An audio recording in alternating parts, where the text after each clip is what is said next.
Halo sobat sehat, di sini kami dari kelompok 12 akan menjelaskan mengenai mekanisme keseimbangan energi dan berat badan. Berikut merupakan anggota dari kami, yaitu ada Putri Nadia Faculnisa, Ibu Safira Ghaffar, Isma Salsabila, dan Itakila. Definisi, berat badan adalah hasil peningkatan atau penurunan semua jaringan yang ada pada tubuh antara lain tulang, otot, lemak, cairan tubuh, dan lain-lain. Berat badan menggambarkan jumlah dari protein, lemak, air, dan mineral pada tulang.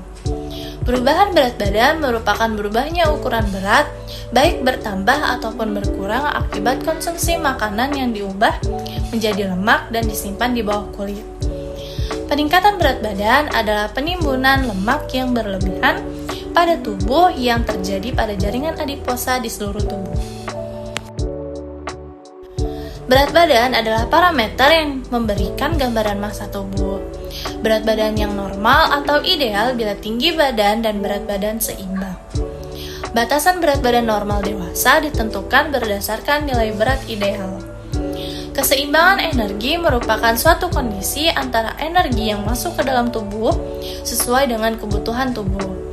Energi yang masuk ke dalam tubuh dapat melalui makanan yang dikonsumsi.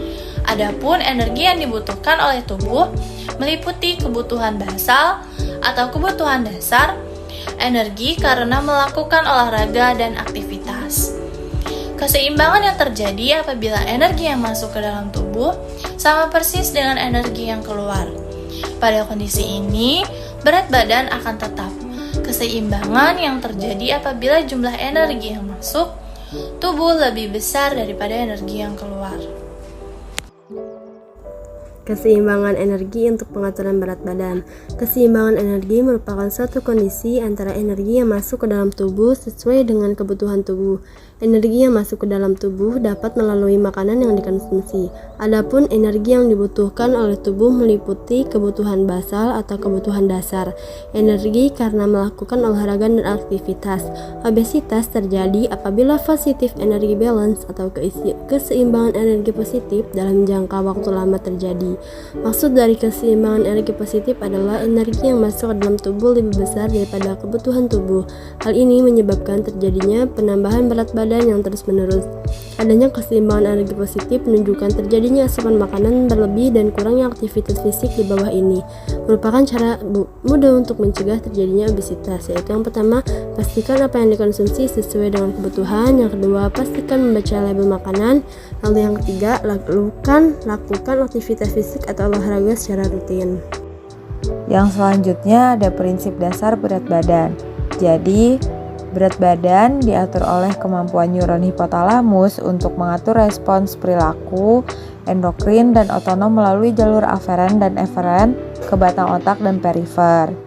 Pemeliharaan berat badan membutuhkan keseimbangan antara asupan energi dan pengeluaran energi.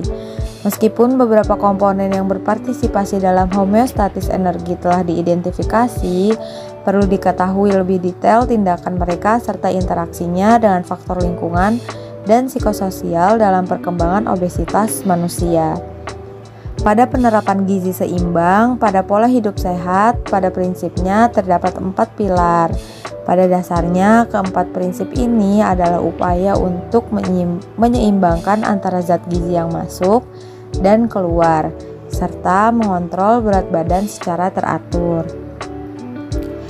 Kemudian, bagi orang dewasa, salah satu indikator yang menunjukkan bahwa telah terjadi keseimbangan zat gizi di dalam tubuh adalah tercapainya berat badan yang normal, yaitu berat badan yang sesuai untuk tinggi badannya.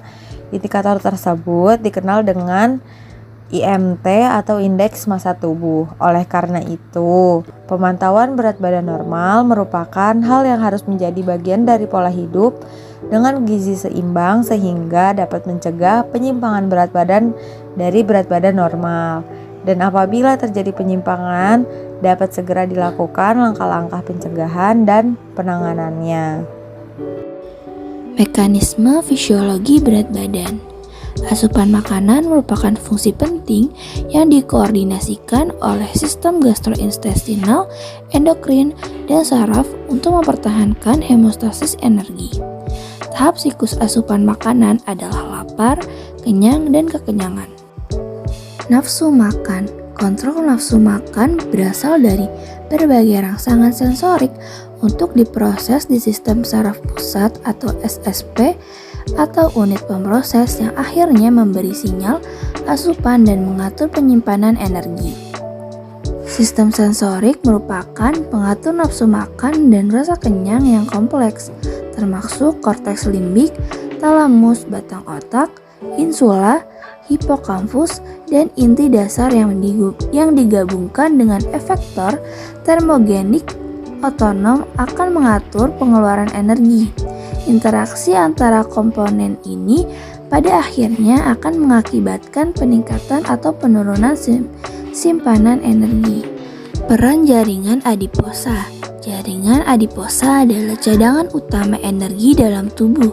Terdapat dua jenis jaringan adiposa, yaitu putih dan coklat. Jaringan adiposa adalah cadangan utama energi dalam tubuh. Keduanya diatur langsung oleh sistem saraf otonom.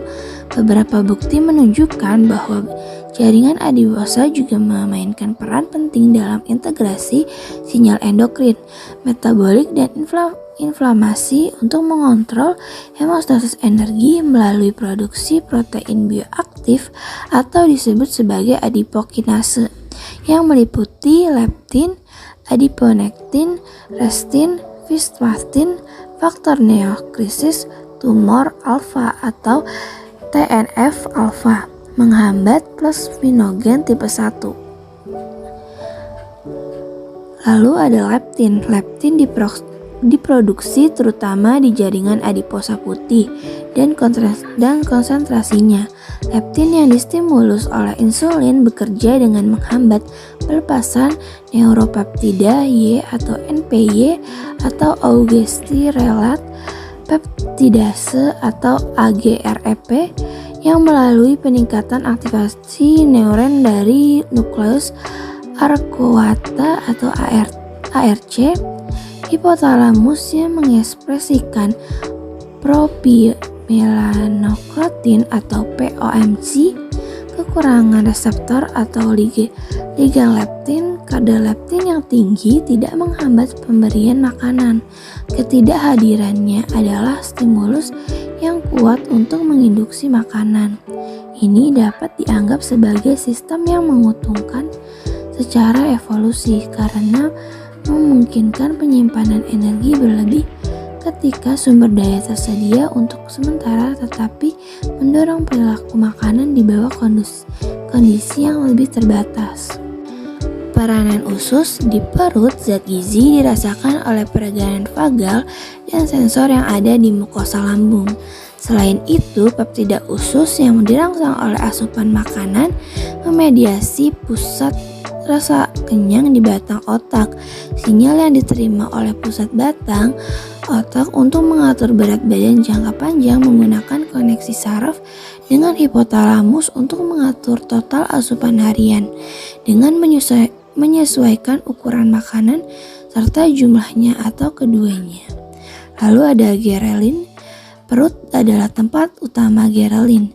Meskipun konsentrasi yang lebih rendah dapat ditemukan di organ lain seperti usus kecil dan hipotalamus, kemungkinan peptida ini bertanggung jawab untuk memulai makanan.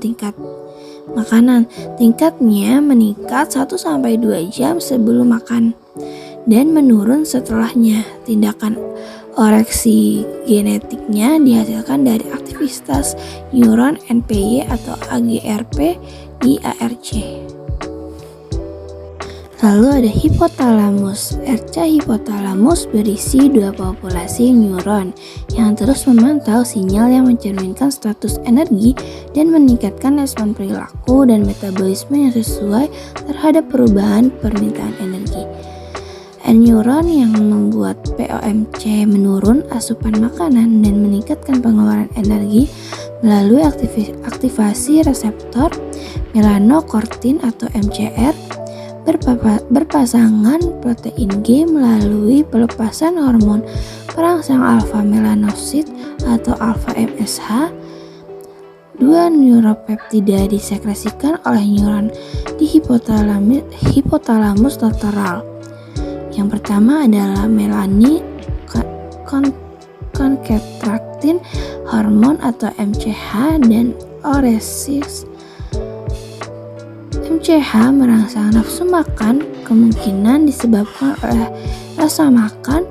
Neuron penghasil MCH di hipotalamus lateral diproyeksikan ke pusat penciuman dan area lain dari korteks cerebral, dihambat oleh neuron penghasil MSH dan neuron yang distimulasi oleh NPY atau AGRP. Selanjutnya, orexins memiliki efek sekunder pada asupan makanan. Yang terakhir ada batang otak. Batang otak secara klasik dipahami sebagai pusat deteksi dan respon terhadap sinyal lapar atau kenyang. Cortex dorsal vagal terdiri dari nukleus saluran soliter atau NST, nukleus motorik dorsal vagus atau neuron motorik vagal, dan area postrema. Sinyal aferen sensorik yang dibawa oleh saraf glossopharyngeus dan vagus meliputi indikasi pengecapan, peregangan lambung, dan kadar glukosa dan lipid di hati, serta vena portal. Informasi ini diteruskan ke nukleus motorik dorsal vagus yang terletak di bagian ventral ke NTS yang merupakan tempat utama efektor motorik ke dalam usus. Baik, di sini ada beberapa referensi yang kami gunakan dalam menyusun beberapa materi yang sudah kami paparkan sebelumnya. Mungkin cukup sekian dari kelompok kami. Semoga bermanfaat. Terima kasih.